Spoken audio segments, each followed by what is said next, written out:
Welcome to my vlog, Swako Boy Vlog.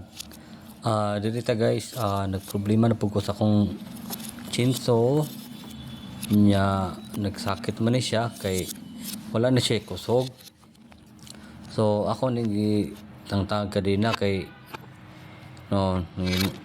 kailangan siyang mabawa ako sa problema. So tangtang ako siyang linings, naputol ang yung spring. O kawalam ko'y extra nga spring, mo to akong gibuhat, ako na siyang dukdukan para mo dako ang iyang clearance. Tapos lisod mo kayo, asirawo man siya, so solid kay siya. Akong gibuhatan na, ako na siyang ligwatan. Pag ligwat ako na, mao na akong gibuhat tira, ligwatan ako tira, nahinahinay siya. Tapos nagpapaakan ako plies nya kanang plies, way swerte akong plies kay anang trabaho wagtang pagyud. Nya karon ginahinay gyud kay gahi man kayo, nahinungdan na ni nga naingon ng trabaho kay muslide man siya, di naman siya kakaon nya. So akong ayo, so muna ang gitanaw nako, kiligwatan ako na diha guys. Muna nakita niyo diha, muna ako giinat, muna giinat ako sa spring.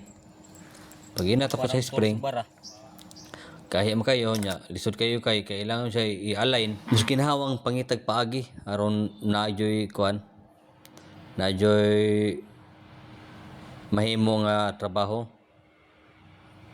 Muna akong may gani kay napoy dalang tools, kanasama na plies, martilyo nya, kadukdukan way problema kay kahoy ra man gidukdukan ako ani guys.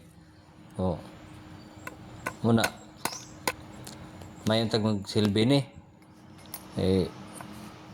nana gitaod nako sa lining mo na siya lining guys. Ang lining niya, ang spring may naputol, kanang spring go o din siya mabantayan nga naputol.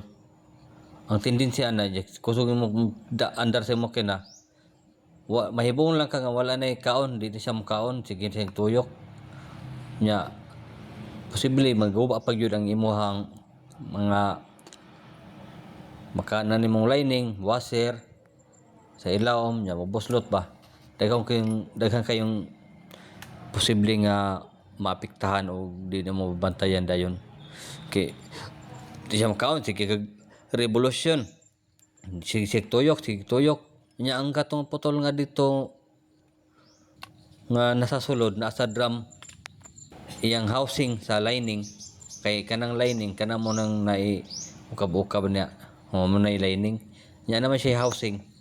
Ang housing na posible nga maguba na iyahang washer kana nya, iyang triangle mapiktahan mulustrade muna siya akong giayo. So dire lang kutob guys nya, pakila kay share. Thank you.